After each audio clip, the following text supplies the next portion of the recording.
Number 2 आपने अभी mark करना है इधर फिजिकल क्वांटिटीज पे।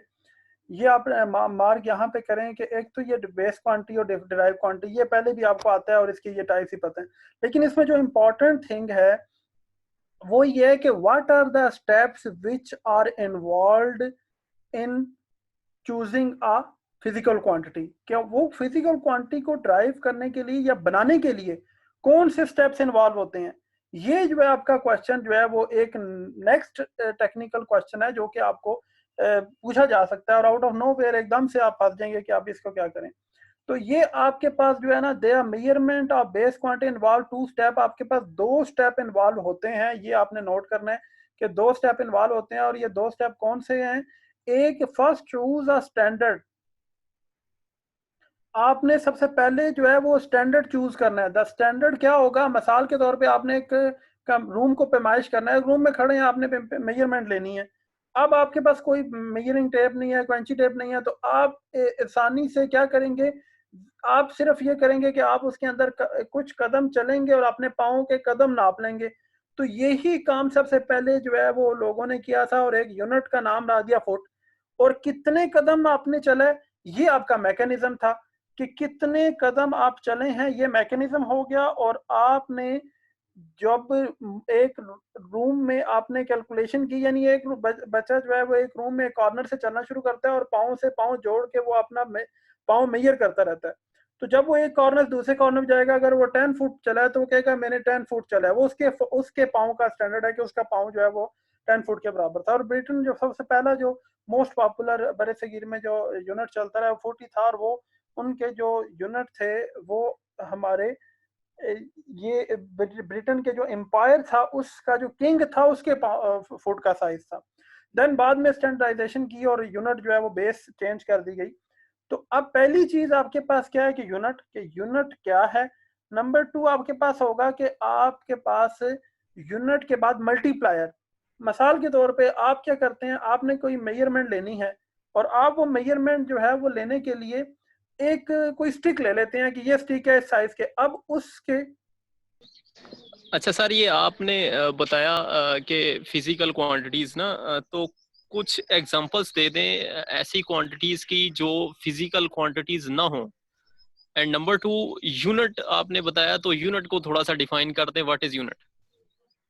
सर हमारे पास मोस्टली जो हम मेजर करते हैं ना, हमारे पास सारी फिजिकल क्वांटिटीज हैं, ठीक है। यानी जो एक अप्रोप्रिएट डेफिनेशन में फिट होगी ना उसको हम फिजिकल क्वांटिटी कह देंगे, जिसमें ये 2 चीजें होंगी। फर्स्ट, उसका कोई ना कोई रिलेटिव उसकी बेस होगी कि जिसकी मल्टीप्लायर से यानी इसको मैं स्टार्ट से लेता हूँ कि कैसे ये डिफाइन किया गया। सबसे पहले जब मेजरमेंट की गई थी ना, तो वो जो एम्पायर था ना ब्रिटेन का, द किंग 1 2 3 जो थे, उन्होंने अपने पाँव के साइज को कहा कि इसके हिसाब से आप चीजें पैमाइश करें। तो वो उस उनका पाँव का साइज चेंज होता था तो वो मेजरमेंट का जो है ना डायमेंशन चेंज हो जाती थी। यानी फुट का साइज हर किंगडम में जैसे ही वो नई एम्पायर आता था ना, तो वो नया पाँव का साइज आ जाता था और फुट का साइज जो है ना चेंज हो जाता था। फिर वो साइंटिफिक कम्युनिटी जितनी भी थी उन्होंने आखिरकार तंग आके कहा कि जी ये जो है वो इसको क्लोज करें इस काम को, ये हमें जो है ना वो काफ़ी ज़्यादा डिस्टर्ब करता है आपका इस तरह से पाँव का साइज चेंज होना। तो देन वो जो है उन्होंने पाँव का साइज जो हटा दिया। तो यानी वो ये करते थे कि एक पाँव से दूसरा पाँव जोड़ के जो है ना एक जगह को मेजर करते थे। तो उस रूम में उन्होंने अगर चलते हुए गए हैं तो वो 10 कदम अगर चल सके एक दीवार से दूसरे दीवार के दरमियान, यानी 10 दफा वो अपने पाँव रख के जा सके हैं, तो वो 10 फुट रजिस्टर कर लेते थे। तो मैकेनिज्म क्या था कि अपना पाँव बारी बारी मल्टीप्लाई होते हुए जाएगा। और स्टैंडर्ड बेस क्या थी कि उसका फुट जो है पाँव उसका। अच्छा, नॉन सर फिजिकल मुझे क्वांटिटी क्या होगी कि आपके पास जो इन दोनों रूल से आउटवर्ड हो, जो दोनों रूल्स को ओबे ना करती हो। if we call like jinnat, like ruh, is it true if we call these quantities are not physical quantities? Sir हमारी जो फिजिक्स है उसमें जो हमारी मैटर फिजिक्स की इसकी में ब्रांच है हमारी, जिसमें हम ना नॉन फिजिकल क्वांटिटीज को मेजर करते हैं। मिसाल के तौर पे हम कहते हैं एंगर है। अब एंगर एक नॉन फिजिकल क्वांटिटीज है, उसका कोई रिलेटिव स्केल डिफाइन नहीं कर सकते आप। अच्छा, किसी के साथ आपके जज्बात हैं, आप उसको पसंद करते हैं, ये आपकी फिजिकल नॉन फिजिकल क्वांटिटी, आप उसको नहीं रिलेट ही नहीं कर सकते ना, कि आपके लिए डिफरेंट सैंपल होगा, दूसरे बंदे के लिए डिफरेंट सैंपल होगा। अच्छा, आप जो है वो कि दुखी हुए हैं, तो दुखी होने का एक डिफरेंट आपका, आप ज्यादा हो सकते हैं, वो कुछ दूसरा कम हो सकता है, लेकिन वो कहेगा मैं ज्यादा दुखी हूँ। परेशान होना नॉन फिजिकल क्वांटिटी, यानी इस तरह की क्वांटिटीज जो है वो नॉन फिजिकल क्वांटिटीज हैं, जिसके ऊपर ये दो डेफिनेशन फिट, ये स्टेप फिट नहीं होते कि रिलेटिव स्केल बनाया जाए और उसके साथ मल्टीप्लाई करते हुए, अब मीटर है, हम 1 मीटर है, 2 मीटर है, 3 मीटर है, 4 मीटर है, तो मल्टीप्लाई होते हुए जो है वो हमारे पास जो है 5, 10, 20 मीटर बन जाता है। तो ये जो हमारे पास मीटर मल्टीप्लायर में आता है वो तो हमारे पास आ गई कि ये फिजिकल क्वांटिटी, क्योंकि एक बेस तैयार हुई कि इसके साथ मल्टीप्लाई करना है। अब 1 किलो है, 1 किलो जो है वो एक मखसूस वेट था, उसके साथ मल्टीप्लाई करते हुए हम गए तो 2 किलो, 3 किलो, 4 किलो आ गया। तो ये हमारे पास जो है वो फिजिकल क्वांटिटी जो है वो बन गई। तो ये जो हमारे पास रूल हैं, इन के ऊपर अगर होगी तो फिजिकल होगी, इन रूल पे नहीं होगी तो नॉन फिजिकल होगी। अच्छा, ये एग्जांपल्स हैं गुस्सा, इमोशन, जितने भी इमोशन है 72 73 इमोशंस हैं जो कि अभी तक डिस्कवर किए गए हैं, और ये 72 73 जो फंडामेंटल इमोशन जो ह्यूमन एक्सपीरियंस करता है, ये सारे नॉन फिजिकल क्वांटिटीज हैं।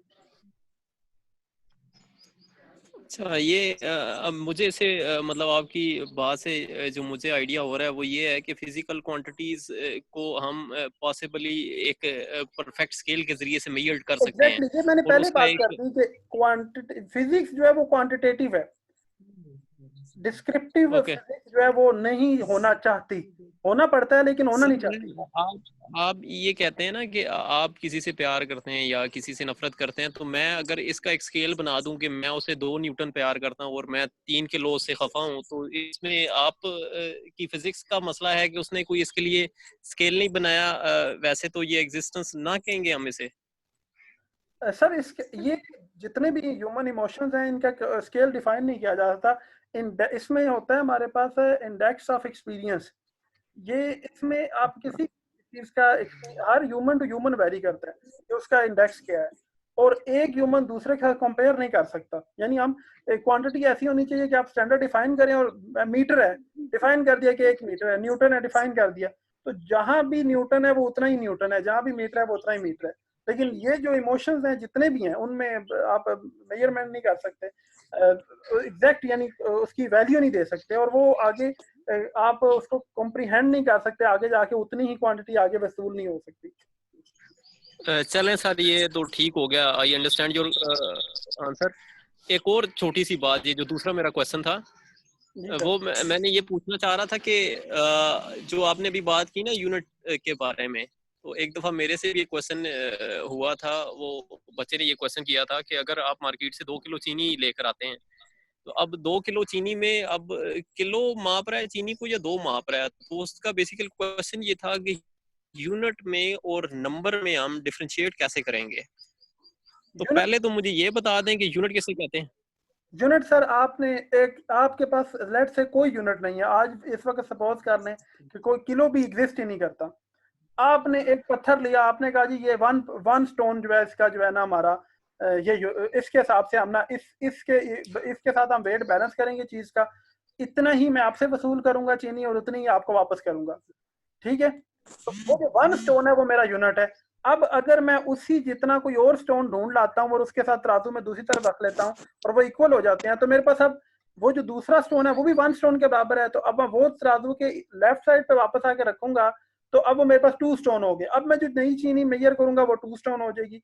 अब इसी तरह उसके मल्टीप्लायर में जो है वो क्वांटिटी जो होगी वो मेरे पास जो है वो मल्टीपल होगा, मल्टीप्लायर होगा, और जो बेस होगी जिसके साथ मल्टीप्लाई होती जा रही है चीज, वो मेरे पास जो है ना यूनिट होगा। यानी वो जो स्टोन है वो यूनिट है मेरे पास। क्या हम यूनिट की कोई परफेक्ट डेफिनेशन कर सकते हैं? ये यूनिट डिफाइन हुआ है ना सर, यूनिट को base of की डेफिनेशन अगर हम करना चाहें a तो base of a quantity or a proportion of something considered as a base for measuring relative to it is called a unit. चलें सर, ठीक हो गया, ठीक है, ओके, आगे कंटिन्यू करें। अच्छा, अब ये सेकंड क्वेश्चन था कि आपके पास फर्स्ट चॉइस ऑफ स्टैंडर्ड, यानी आपने एक स्टैंडर्ड डिफाइन करना है, जैसे कि अभी डिस्कस हुआ कि एक यूनिट आप बनाएंगे कि ये स्टैंडर्ड है, हम इसकी बुनियाद पे जो है वो मेजरमेंट करेंगे। सेकंड आप एक क्या करेंगे, the second is the establishment of procedure for comparing the quantity. आपने उसके बाद प्रोसीजर तैयार करना है कि उस क्वांटिटी को कैसे मेजर किया जाएगा। मिसाल के तौर पे लेंथ को मेजर करने के लिए क्या प्रोसीजर डिफाइन किया गया कि आपके पास एक ऑब्जेक्ट को मेजर किया गया कि ये आपके पास यहाँ तक जो है अगर ये 1 मीटर है तो इसके अगेंस्ट जो है वो जितने भी आगे इसी के इक्वलेंट यहाँ पर होगा तो 1 मीटर होगा, इतना ही आगे जाएगा तो 1 मीटर होगा, इतना ही आगे जाएगा 1 मीटर होगा। तो ये 1 2 3 4 और ये 5 ऑलमोस्ट मीटर बन जाएगा ये टोटल लेंथ। तो ये हमने मेजरमेंट डिफाइन कर लिया कि एक क्वांटिटी और उसको हमने फिक्स कर दिया कि ये इतनी लेंथ जो है 1 मीटर है, तो इतना ही स्केल आप आगे रखते जाएंगे तो वो आपका उसका जो मल्टीप्लाई होना है ये उसका प्रोसीजर है। तो जो मल्टीप्लाई हो रहा है वो आपके पास जो है मैकेनिज्म वो स्टेप 2 में आ जाएगा और फर्स्ट बेस डिफाइन करना, स्टैंडर्ड डिफाइन करना कराएगा, जो कि अभी हमने पहला स्टेप पढ़ा इसका। तो अब आपके पास the first choice of a standard and second the standard so that number and unit are determined, यानी सेकंड जो है वो हमारे पास एस्टेब्लिशमेंट ऑफ प्रोसीजर है। जिसके बाद तीसरा मरहला क्या होगा, क्वांटिटी को आप कंपेयर करेंगे विद द स्टैंडर्ड, स्टैंडर्ड के साथ आप कंपेयर करेंगे और एक नंबर डिफाइन करेंगे कि ये नंबर है, इतने टाइम्स जो है वो हमारी क्वांटिटी इंक्रीज हो जाती है। तो वो जो नंबर होगा वो आपके पास जो है उसका नंबर जो आपके पास वो क्वांटिटी हो जाएगी और आपके पास जो स्टैंडर्ड है वो आपके पास वो यूनिट कहलाएगा। तो ये जो है वो आप इसको इधर से स्टार्ट करें कि first the choice of a standard, यहाँ से स्टार्ट करें एंड द क्वांटिटी तक एंड करें। तो ये आपके पास मैकेनिज्म है हाउ अ यूनिट और how a base quantity is formulated और how a base quantity is created और डिराइव्ड और डिफाइंड कि बेस क्वांटिटी किस तरह से बनाई जाती है। तो ये आपके पास जो है इसमें बेस क्वांटिटी होगा। अब जो आपके पास बेस क्वांटिटी के बाद दूसरी टाइप ऑफ क्वांटिटी जो इसकी थी वो आपके पास कौन सी थी, ड्राइव क्वांटिटी। अगर बेस क्वांटिटीज आपस में मल्टीप्लाई डिवाइड होती हों और किसी डिवीजन या बेस क्वांटिटी अपने से ही मल्टीप्लाई होती हो तो वो आपके पास जो है जो बेस क्वांटिटी अपने साथ ही मल्टीप्लाई होती है तो वो आपके पास क्या कहलाएगी, ड्राइव्ड क्वांटिटी बन जाएगी। यानी जैसे कि एक एरिया आपके पास, तो एरिया आपके पास ड्राइव क्वांटिटी है। अब कैसे एरिया ड्राइव क्वांटिटी है कि आप कहते हैं कि ये ऑब्जेक्ट है और इसकी जो है वो लेंथ, और ये लेंथ है आपके पास और इसके साथ इसकी विड्थ है, विड्थ भी मीटर में मेजर होगी, लेंथ भी मीटर में मेजर होगी, ये इसका यूनिट मीटर स्क्वायर बन जाएगा। तो मीटर स्क्वायर आपके पास क्या हो जाएगा, ड्राइव्ड यूनिट हो जाएगा। यानी एरिया जो नया डिटरमाइन होगा वो आपके पास क्या होगा, डिटरमाइन, जो नई चीज डिटरमाइन होगी वो आपके पास डिराइव्ड क्वांटिटी बनेगी जो कि मीटर का ही स्क्वायर है। यानी आपके पास लेंथ ही 2 टाइम्स मल्टीप्लाई हो रही है। तो जब भी मल्टीप्लाई ऑफ बेस क्वांटिटीज होंगी तो वो आपके पास ड्राइव क्वांटिटी बन जाएगी। तो आगे चलते हैं। ये सेकंड क्वेश्चन आपने उम्मीद है मार्क कर लिया होगा, तो साथ साथ इंशाल्लाह आगे भी ये हम चलते जाएंगे। ये मैं आपको पहले बता चुका हूँ कि हमारे पास जो बेस क्वांटिटीज हैं वो 3 बेसिक ऑब्जर्वेशंस हैं, किसी ऑब्जेक्ट का मास, किसी ऑब्जेक्ट का एक जगह पोजीशन दूसरी पोजीशन का डिस्टेंस, हमारे पास किसी चीज का किसी इंटरवल का लेट या जल्दी होना, टाइम, ये हमारे पास जो है वो फिजिकल क्वांटिटीज हैं। तो शायद हैंड रेज किया जी शायद। सर मैं पूछना चाहता था, तो जो डिराइव्ड यूनिट है, क्या हम इसे ये कह सकते हैं कि ये मल्टीप्लिकेटिव है बेस यूनिट का? एग्जैक्ट बेस यूनिट अपने साथ भी मल्टीप्लाई और डिवाइड होता हो, डिवाइड होगा ना अपने साथ जब, तो वो आपके पास किसी कांस्टेंट में बदल जाएगा, वो यूनिट लेस हो जाएगा। अगर वो अपने साथ मल्टीप्लाई होता हो या किसी और टाइप ऑफ यूनिट के साथ मल्टीप्लाई होता हो तो वो ड्राइव यूनिट बन जाएगा। जैसे मीटर स्क्वायर है, मीटर पर सेकंड है, यानी अपने अलावा किसी से भी डिवाइड होता हो या मल्टीप्लाई होता हो और या अपने साथ मल्टीप्लाई होता हो, तो जो बेस यूनिट है वो आपके पास जो है ड्राइव यूनिट में कन्वर्ट हो चुका होगा। जैसे मींस अगर वो अपने साथ ही वो डिवाइड हो तो वो कांस्टेंट में चेंज हो जाएगा, तो वो कांस्टेंट में कंसीडर्ड होगा, डिराइव्ड में वो कंसीडर फिर नहीं होगा। नहीं, फिर वो ड्राइव नहीं कहेंगे, हम रेशो कहेंगे उसको। रेशो। यानी वो ओके, हमारे थैंक यू लिए सर। बस रेशो हो जाती है, प्रोपोर्शन शुक्रिया जिसे सर, आप कहा। कंटिन्यू करें। Okay, thank you sir, continue करें। इसके बाद आपके पास इस ये जो है वो बेसिक 3 यूनिट्स है, ये डिस्कस किए मैंने। अब मैं चाहूँगा कि ये रेडियन एंड सिरेडियन की तरफ जाऊँ, जो ज़्यादा मेरा फोकस था, और इसमें इंटरनेशनल सिस्टम यूनिट को मैं भी इसी के साथ रीड करता हूँ कि आपके पास सबसे पहले है, अगर आपने किसी ऑब्जेक्ट की लेंथ मेजर करनी है तो आपने डिफाइन कर लिया कि वो मीटर में मेजर होगी, एक स्केल तैयार कर लिया कि ये साइज जो है वो मीटर है और इसके मल्टीप्लायर जो है वो आपके पास उतने मीटर लेंथ होगी। मास के लिए डिफाइन कर लिया किलोग्राम, टाइम के लिए डिफाइन कर लिया आपने सेकंड। अच्छा, टाइम जो है वो डिटरमाइन कैसे हुआ था? लेंथ का और मास का तो आपको समझ आ सकता होगा मेंटली तौर पे कि देखें आपके पास एक ऑब्जेक्ट है, उसकी लेंथ आपने रख ली कि ये 1 मीटर, हमने उसको कह दिया कि ये 1 मीटर है। उसके बाद उसके मल्टीपल जितने भी हैं वो 2, 10, 15, 20 अप टू इन्फिनिटी हमारे पास जो है वो मल्टीप्लाई और हो सकता है, जिसे हम एन कह सकते हैं कि अप टू एन जो है हम मल्टीप्लाई एंड डिवाइड कर सकते हैं कि 2000 किलोमीटर, 4000 किलोमीटर, 10,000 किलोमीटर। मास का भी इसी तरह से कि आपने एक कोई पत्थर लिया, कोई ऑब्जेक्ट लिया, कहा ये 1 किलोग्राम है, उसके बाद उसके मल्टीप्लाई आपने डिवाइड कर लिया। टाइम को कैसे आपने क्रिएट किया? टाइम को मेजरमेंट करने के लिए आपने, जी बच्चे,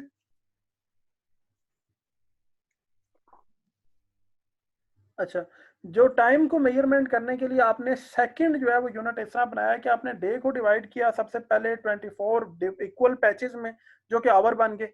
जब 24 इक्वल पैचेस जो है आवर बन गए, उसके बाद आपने एक पैच को यानी एक टुकड़े को, एक दिन को जब आपने 24 आवर डिवाइड किया तो उसके बाद आपने यानी 24 पीसेस में डिवाइड कर दिया। तो एक पीस उसके बाद आपने री डिवाइड किया और वो एक पीस आपके पास जो है वो 60 में डिवाइड कर दिया, वो मिनट बन गए।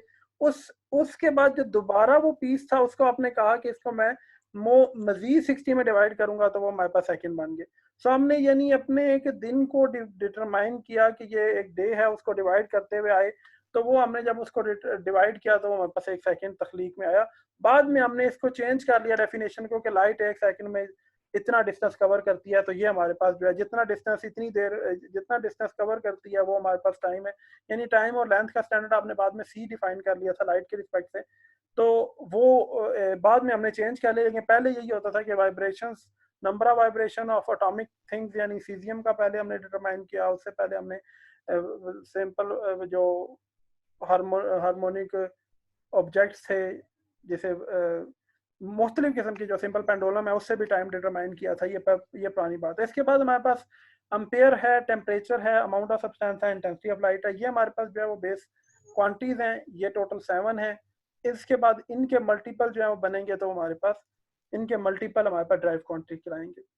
तो ये जो हमारे पास यूनिट सेट कर दिए गए हैं, इनका स्टैंडर्ड सेट कर दिया गया, ये जो यूनिट सेट हुए हुए हैं ये हमारे पास इंटरनेशनल सिस्टम ऑफ यूनिट में जो है वो डिस्कस होते हैं। इसे हम इंटरनेशनल सिस्टम को कहते हैं। ये हमने 1960 में डेवलप किया था और 1960 में इस चीज़ पर सब ने एग्रीमेंट किया था कि हम इसको 1960 में हमने कहा था कि हम सब के लिए 1 किलोग्राम इस साइज का होगा, हम सब के लिए 1 मीटर इस साइज का होगा। यानी हमने एक एग्रीमेंट से सब ने इक्वल साइज को के बेस यूनिट्स तैयार कर लिए थे। उसके बाद उन्हीं के मल्टीपल जो है वो हमारे बनते गए। और ये क्यों किया गया? Due to simplicity and convenience. ये वाई वो यूज ऐसा यूनिट, इसका जो क्वेश्चन का जवाब होगा वो सिंपल है कि सिंप्लिसिटी एंड कन्वीनियंस की वजह से हमने यूज किया। एंड इसके बाद मजीद हमें ये फैसिलिटी मिलती है कि अर्थमेटिक मैनिपुलेशन, यानी हम इसको मल्टीप्लाई, डिवीजन, अर्थमेटिकली एडिशन, सब्ट्रैक्शन ये करने में हम इजी होते हैं। जो इससे पहले यूनिट यूज होता था फुट, वो ये था कि एक फुट में 12 इंच से 12 इंचज में एक इंच में जो है 8 सूत्र थे, तो वो एक कॉम्प्लेक्स सा टेबल था। ये 10 के मल्टीपल में बनाया गया था, तो ये ज़्यादा जो है वो इजी था। तो ये 7 बेस यूनिट्स हैं, ये आपके पास जो है वो सारे के सारे जो मैं अभी ऑलरेडी डिस्कस हो चुके हैं। ये इसमें आपको ने इनको याद ही करना है, इनके नेम को, इनके सिंबल को। और इसके बाद आ जाते हैं नेक्स्ट आपके पास सप्लीमेंट्री यूनिट्स। सप्लीमेंट्री यूनिट्स क्या चीज़ है? सप्लीमेंट्री यूनिट जो है वो ऐसे यूनिट्स हैं जो कि अभी तक डिटरमाइन नहीं हो सके एज अ सप्लीमेंट्री यूनिट। ऐसे यूनिट्स हैं जो आपके पास एज अ यूनिट डिटरमाइन नहीं हो सके कि वो बेस यूनिट तस्वुर होंगे या वो ड्राइव यूनिट के तस्वुर होंगे। अब इसकी वजह अभी आपको समझ आ जाएगी कि ऐसा क्यों होगा। वो इस वजह से आप जो है सप्लीमेंट्री यूनिट बेस या ड्राइव के दरमियान डिफाइन नहीं कर सकते क्योंकि आपके पास वो मल्टीप्लाई होके आते हैं और उनका कोई डिवाइड होके सिंगल मैकेनिज्म नहीं है कि वो वन थिंग जो है उनसे उनकी निकाली जा सके। यानी अभी मैं जब पहला सप्लीमेंट्री यूनिट डिस्कस करता हूँ तो वो आपको आइडिया हो जाएगा कि ये क्यों बेस में भी नहीं कंसिडर हो सकते और क्यों ड्राइव में कंसिडर नहीं हो सकते। There are two units only हैं इसमें, एक प्लेन एंगल है और एक सॉलिड एंगल है। तो ये आपके पास जो है वो इसमें आपने ये अभी ये आपके सिलेबस में दो हैं, ठीक है। इसके अलावा भी एग्जिस्ट करते हैं लेकिन अभी हमारे पास दो ही हमने अभी डिस्कस करने हैं। और क्यों होते हैं, सबसे पहले रेडियन की बात करते हैं। रेडियन जो है वो डिग्री से हम फेमिलियर हैं कि हमें डिग्री जो है वो एक दायरे को अगर हम 360 इक्वल पीसेस में डिवाइड करें तो हमारे पास वो 1 डिग्री कहलाता है। और अगर हम जो है वो 360 को, अगर हमारे पास उसको 360 को दोबारा 160 एक जो डिग्री है उसको 60 पे दोबारा डिवाइड करें तो 1 मिनट कहलाता है, और 1 मिनट को दोबारा 60 पे डिवाइड करें तो 1 सेकंड कहलाता है। यानी ये एंगल वाला सेकंड है, ये टाइम वाला सेकंड नहीं है। अब हमारे पास ये मैंने ड्रा भी किया हुआ है कि आपके पास प्लेन एंगल जिसे रेडियन भी कहते हैं वो सर्कमफेरेंस ऑफ, अच्छा प्लेन जो एंगल है हमारे पास जो अभी रेडियन है इसमें डिस्कस करें कि ये रेडियन जो है वो हमने पहले 360 डिग्री वाले को डिस्कस करते हैं कि डिग्री कैसे डिफाइन किया था। ये एक सर्कल है, इसको थोड़ा सा डिवाइड तो इसमें हमने टोटल इसको 8 पीसेस में डिफाइन किया। अगर इसको 360 पीसेस में डिफाइन कर दिया जाए या काट दिया जाए तो वो हमारे पास जो एक पीस है यानी इस आर्क का एक पीस हमारे पास 1 डिग्री कहलाएगा। अगर उस एक आर्क को 60 में डिवाइड कर दिया जाए तो 1 मिनट कहलाएगा, और उस एक मिनट को दोबारा 60 पे डिवाइड कर दिया जाए तो वो 1 सेकंड कहलाएगा। ये हमारे पास जो है वो सेकंड और इसका मिनट और डिग्री का हिसाब है, यानी ये हमारा पुराना जो है वो कन्वेंशन है। अभी रेडियन क्या चीज़ है? रेडियन हमारे पास क्या है, कन्वीनियंट फॉर मेजरिंग था इसलिए हमने इसको यूज किया। इसकी रीजन सिर्फ एक ही है, बस कन्वीनियंस है। अब क्यों है वो भी हमारे सामने अभी आ जाएगी कि क्यों कन्वीनियंस है। कि आपके पास जो ये एक सर्कल था इसको आपने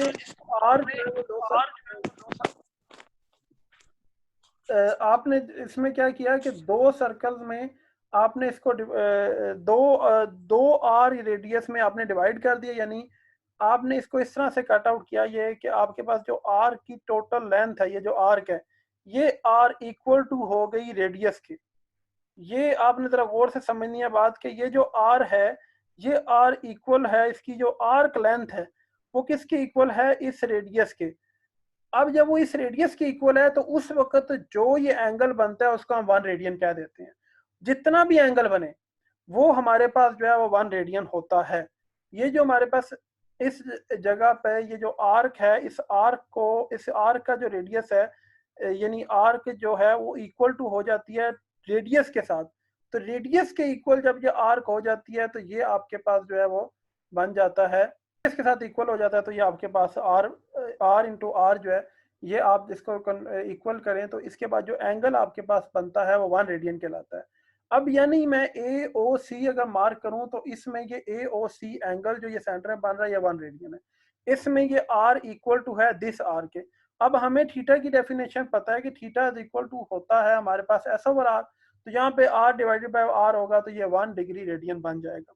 अच्छा, इसको विद डिग्री कैसे कन्वर्ट करेंगे कि हमें पता है कि टोटल सर्कमफेरेंस जो है वो 2 पाई आर होती है। यानी यहाँ से स्टार्ट होके दोबारा अगर ये राउंड होके दोबारा इधर आए तो ये आपके पास कितनी होती है, 2 पाई आर। तो जब ये 2 पाई आर आपके पास टोटल सर्कमफेरेंस होती है तो ये जो 2 पाई आर है ये इक्वल टू होता है 360 डिग्री के। तो 360 डिग्री 2 पाई आर की इक्वल है तो आर ऑटोमेटिकली 57.3 डिग्री के बराबर है। तो रेडियस जो है आपके पास 57.3 डिग्री के बराबर हो गया।